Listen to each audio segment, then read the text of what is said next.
Welcome to Maya classes. Maya classes में आप लोग का स्वागत है। आज हम लोग देखेंगे प्रकाश का अपवर्तन ऑब्जेक्टिव क्वेश्चन आंसर, जो बोर्ड एग्ज़ाम 2024 के लिए अति महत्वपूर्ण होगा। तो आप एक से लेकर अंतिम प्रश्नों तक सारे प्रश्नों को ध्यान से देखें तथा उत्तर देने का प्रयास करें और अपना उत्तर कमेंट बॉक्स में टाइप करें। पहला क्वेश्चन है, प्रकाश की किरणें गमन करती है, यानी प्रकाश जो जाएगा वो सीधी रेखा में, टेढ़ी रेखा में या फिर इनमें से कोई नहीं, तो किसी भी दिशा में। तो आप अपना आंसर कमेंट बॉक्स में टाइप कर सकते हैं। इसका सही आंसर होगा सीधी रेखा में। क्वेश्चन नंबर 2, प्रकाश का न्यूनतम वेग होता है, यानी प्रकाश की जो गति है वो सबसे कम किस में होगी, तो कांच में। इसका आंसर कांच में, निर्वात में नहीं, ये नहीं होगा, जल में नहीं होगा और प्रकाश का सबसे न्यूनतम गति कांच में होगा।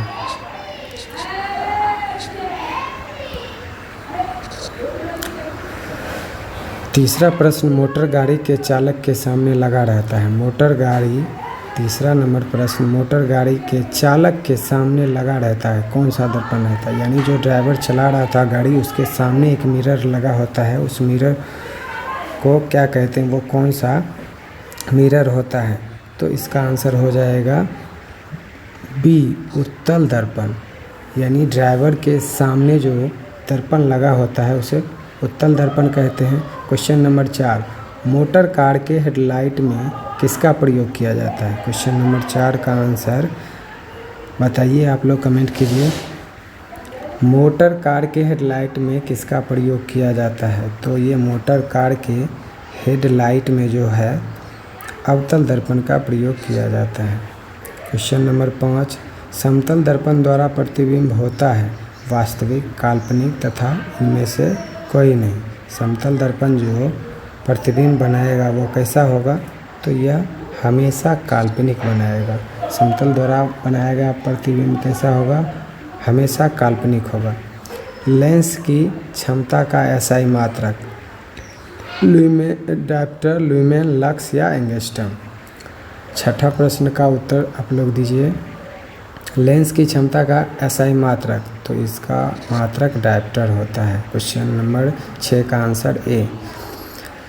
क्वेश्चन नंबर 7, प्रकाश की किरणों का पथ दर्शाने वाले चित्रों को कहा जाता है। प्रकाश जो जिस रेखा में गमन करता है उसका जो मार्ग होता है उसे कहते हैं किरण आरेख, फोकस, किरण पुंज या इनमें से सभी। 7 नंबर का आंसर आप लोग बताएं। इसका आंसर हो जाएगा ए, किरण आरेख, यानी प्रकाश की किरणें जिस मार्ग से होकर जाएगी उसे किरण आरेख कहेंगे। 8, 2D क्षमता वाले लेंस का फोकसांतर क्या होगा। 2D क्षमता वाले लेंस का फोकसांतर क्या होगा। इसका एक फॉर्मूला होता है D बराबर 1/f, जहाँ 2D दिया हुआ है 2 बराबर 1/f।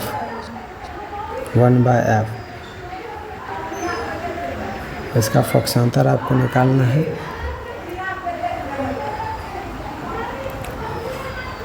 तो ये क्रॉस मल्टीप्लिकेशन कीजिए। 2f बराबर 1 और f बराबर 1/2,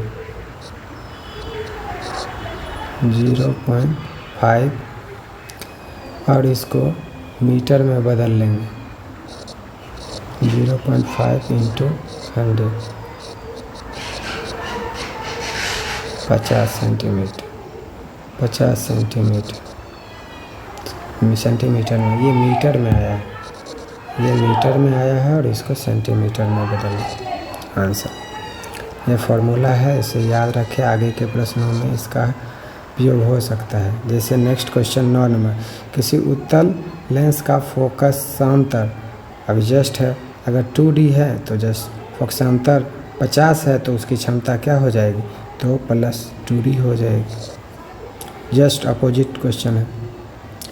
10, प्रकाश के किरणों के समूह को कहते हैं, प्रकाश के किरणों के समूह को कहते हैं बी किरण पुंज।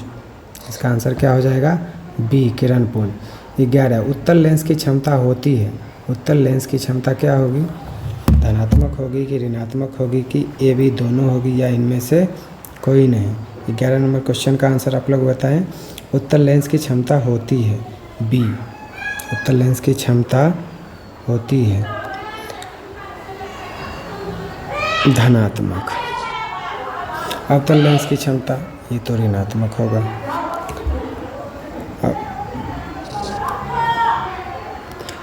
13 उत्तल लेंस को कहते हैं अभिसारी, जो उत्तल लेंस अपसारी। उत्तल लेंस को क्या कहेंगे? 13 नंबर क्वेश्चन का आंसर आप लोग बताएं। अभिसारी लेंस, उत्तल लेंस को अभिसारी लेंस और अवतल लेंस को अपसारी लेंस कहते हैं। अवतल लेंस को कहते हैं तो इसका आंसर हो जाएगा अपसारी लेंस। क्वेश्चन नंबर 14 का आंसर अपसारी लेंस। 15 निम्न में से कौन सा पदार्थ लेंस के लिए प्रयुक्त नहीं किया जाता है?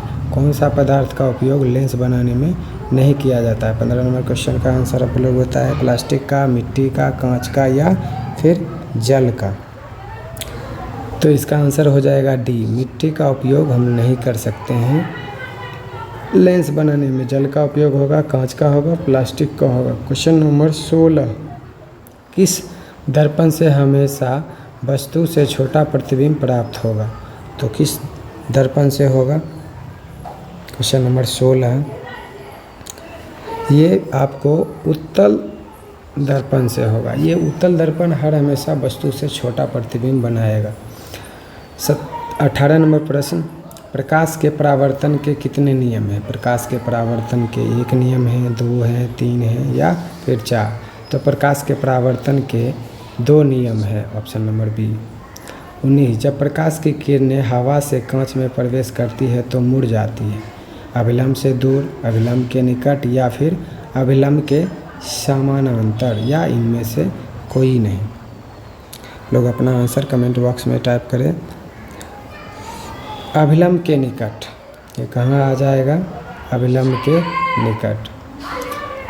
20 फोटोग्राफी कैमरा का अभिदृश्यक होता है, फोटोग्राफी कैमरा का अभिदृश्यक होता है उत्तल लेंस का, अवतल लेंस का, उत्तल दर्पण का या फिर अवतल दर्पण का?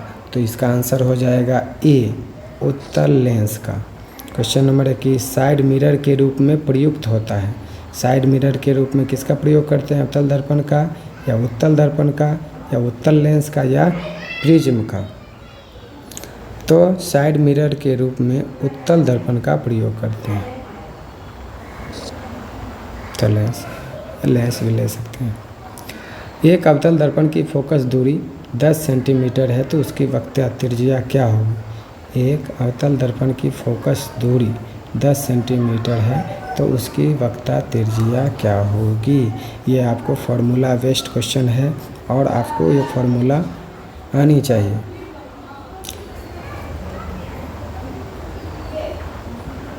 R बराबर 2F,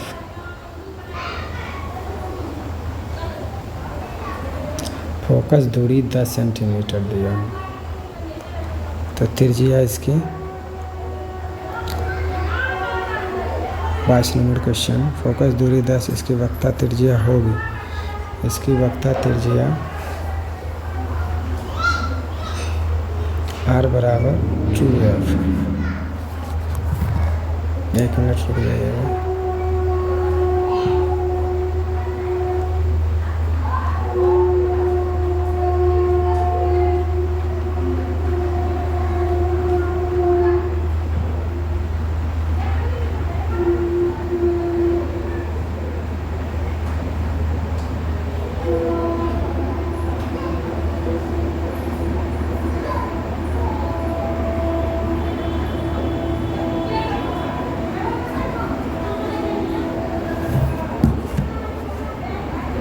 तो यहाँ से F बराबर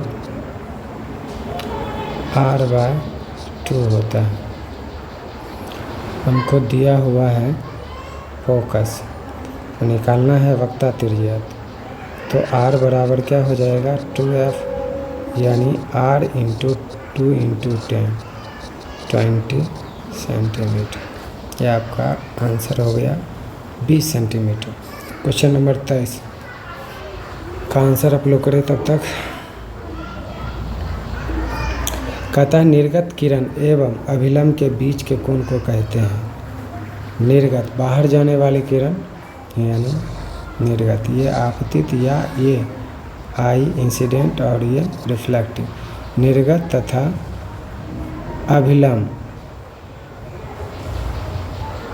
ये अभिलंब के बीच के कोण को कहेंगे परावर्तन कोण। क्वेश्चन नंबर 23 का आंसर सी निर्गत कोण, ये निर्गत कोण हो जाएगा यानी जो निकल रहा है, आंसर सी। सरल सूक्ष्मदर्शी में किसका प्रयोग किया जाता है? 24 नंबर क्वेश्चन का आंसर डी उत्तल लेंस का। सरल सूक्ष्मदर्शी में किसका प्रयोग किया जाएगा? उत्तल लेंस का। किस लेंस के द्वारा सिर्फ काल्पनिक प्रतिबिंब बनता है? 25 नंबर क्वेश्चन का आंसर आप लोग होता है इसका आंसर बी अवतल लेंस हो जाएगा। 26 नंबर क्वेश्चन है परावर्तन के नियम से निर्धारित है आपतन कोण बराबर परावर्तन कोण, आपतन कोण बराबर परावर्तन कोण, परावर्तन कोण बराबर आपतन कोण, आपतन कोण बराबर विचलन कोण, या डी इनमें से कोई नहीं। तो इसका आंसर हो जाएगा बी परावर्तन कोण बराबर अपवर्तन कोण।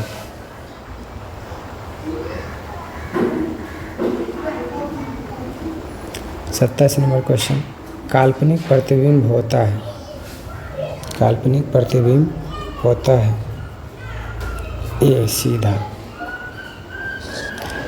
28 लेंस में मुख्य फोकस की संख्या कितनी होती है? 28 लेंस में मुख्य फोकस की संख्या कितनी होती है? ए 2। 29 सर्च लाइट का परावर्तक सतह होता है।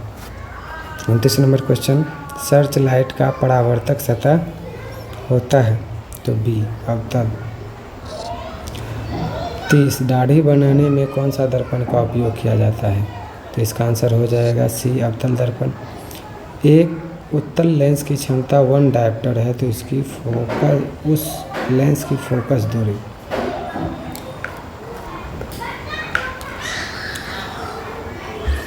इकतीस नंबर क्वेश्चन आप लोग देखिए 100 सेंटीमीटर एक डायोप्टर है 1/f, ये मीटर में क्रॉस मल्टीप्लिकेशन 1f बराबर 1, f बराबर 1/1 और इसको 100 से मल्टीप्लाई कर देंगे सेंटीमीटर में लाने के लिए तो ये 100 सेंटीमीटर हो जाएगा। अब यहाँ ध्यान रखना है कि प्लस में होगा या माइनस में, तो उत्तल लेंस की जो फोकस दूरी होती है वो प्लस में होती है। किसी गोलिया दर्पण तथा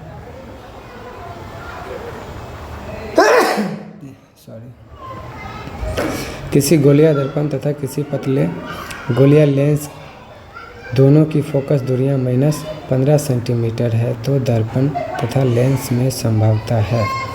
तो यह दोनों जब माइनस में होगी तो यह कौन सा लेंस हो जाएगा? 32 दोनों अवतल लेंस।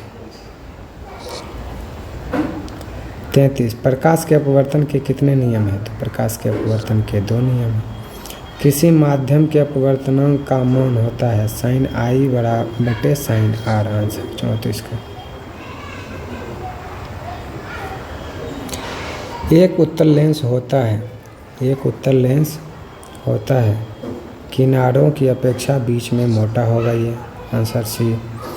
अवतल लेंस का आवर्धन m बराबर होता है, m बराबर होगा v/u के, m बराबर होगा v/u के।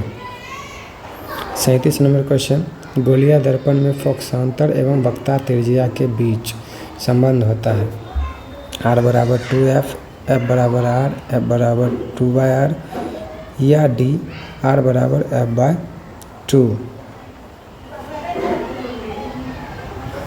इसका आंसर हो जाएगा r बराबर 2f, ये नंबर ऑप्शन। 38 सोलर कुकर में प्रयोग किया जाता है, सोलर कुकर में किस दर्पण का प्रयोग किया जाता है? अवतल दर्पण का। सोलर कुकर में अवतल दर्पण का। 39 उत्तल लेंस में बना प्रतिबिंब होता है, उत्तल लेंस में बना प्रतिबिंब होता है वास्तविक एवं उल्टा। ऑप्शन नंबर बी वास्तविक एवं उल्टा। 40 नंबर क्वेश्चन, उत्तल लेंस में जब बीम F और 2F के बीच जाता है तो प्रतिबिंब होता है, यानी जब F और 2F के बीच रहेगा तो इसका प्रतिबिंब बनेगा। कैसा बनेगा? बड़ा और वास्तविक बनेगा, बड़ा और वास्तविक बनेगा। Option number A. 40 का ऑप्शन नंबर ए।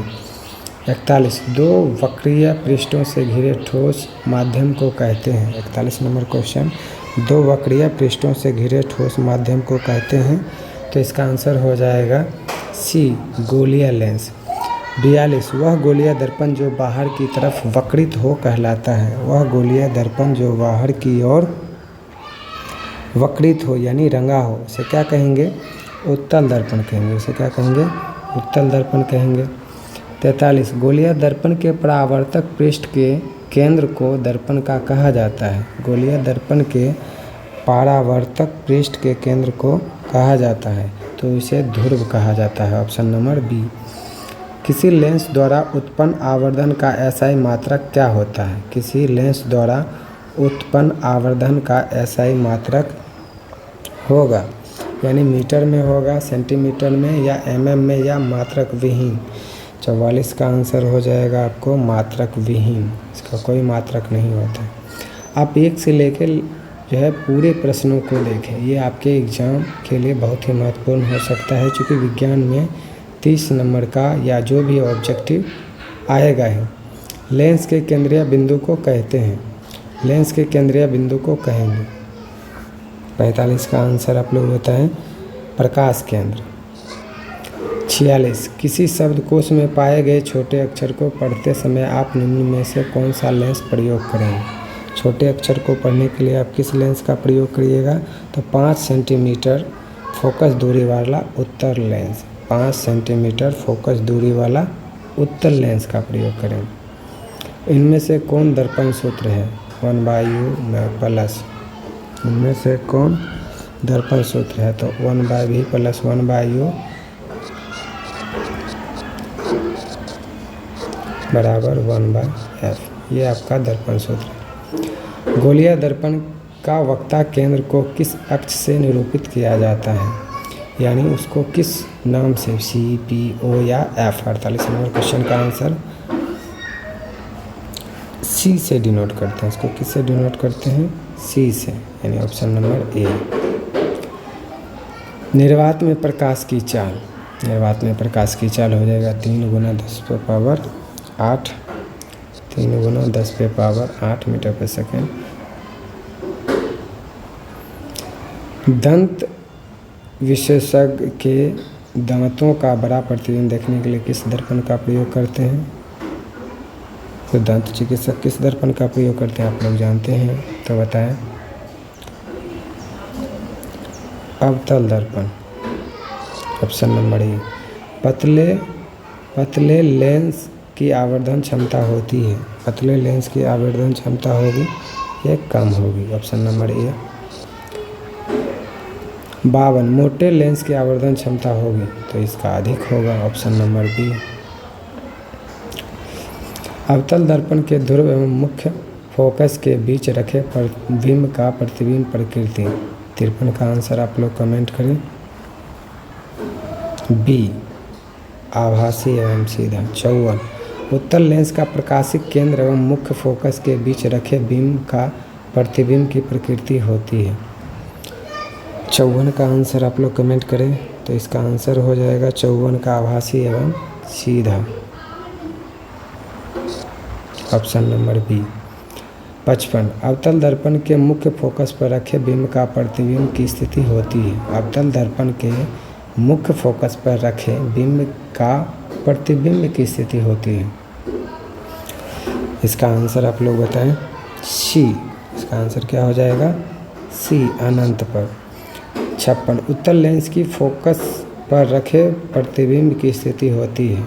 उत्तल लेंस पे रखे प्रतिबिंब की स्थिति होगी तो ये अनंत पे बनेगा, ये अनंत पे, ऑप्शन नंबर सी, ये अनंत पे बनेगा। 57 अवतल लेंस के मुख्य फोकस पर रखे बिंब का प्रतिबिंब की स्थिति होगी। तो ये 57 का आंसर हो जाएगा आपका बी, प्रकाशिक केंद्र एवं फोकस के बीच। 58, अवतल लेंस के सामने अनंत पर रखे बिंब का प्रतिबिंब की स्थिति होती है। 58 का आंसर आप लोग बताएं, तो इसका आंसर हो जाएगा बी, फोकस पर। अवतल दर्पण के सामने अनंत पे रखें, ये बहुत ही महत्वपूर्ण प्रश्न है, ये ऑब्जेक्टिव में आपको पूछा जाएगा। और बच्चों बार बार ये प्रश्न आप रिवीजन में नहीं रखेंगे तो आप निश्चित रूप से एग्ज़ाम में भूल जाएंगे, इसलिए इस प्रश्नों को ध्यान से एक बार नहीं, 2 बार नहीं, 3 बार 4 बार इसको देखें और बेहतर एग्ज़ाम में मार्क्स लाएं। अवतल दर्पण के सामने अनंत पर रखे बिंब का प्रतिबिंब की स्थिति होती है। तो 59 का आप लोग आंसर दिएगा डी। 60, लेंस के प्रकाशिक केंद्र से गुजरने वाली प्रकाश की किरणें अपवर्तन के पश्चात कहाँ जाती हैं? तो लेंस के गुजरने के बाद, अपवर्तन के बाद ये कहाँ जाएगी? तो 7 रंगों में ये क्या हो जाएगी? विभक्त हो जाएगी, 7 रंगों में विभक्त हो जाएगी। Thank you very much. आशा करते हैं आप लोग 1 से लेकर 60 तक सभी प्रश्नों को देखे होंगे और इस चैनल पे आपको साइंस से रिलेटेड सभी मटेरियल यानी ऑब्जेक्टिव, सब्जेक्टिव भी बहुत जल्द हम लाने वाले हैं। और तब फ़िलहाल अभी जो है ऑब्जेक्टिव का सीरीज चल रहा है, तो आप प्लेलिस्ट में जाकर सभी ऑब्जेक्टिव को एक एक कर बारी बारी से सभी वीडियो को 2 से 3 बार देखें और रट्टा लगाने की कोई ज़रूरत नहीं है। आप रट्टा लगाइएगा, भूल जाइएगा। वीडियो को 2 से 3 बार देखें, लाइक करें, शेयर करें और तथा सब्सक्राइब करें। Thank you very much.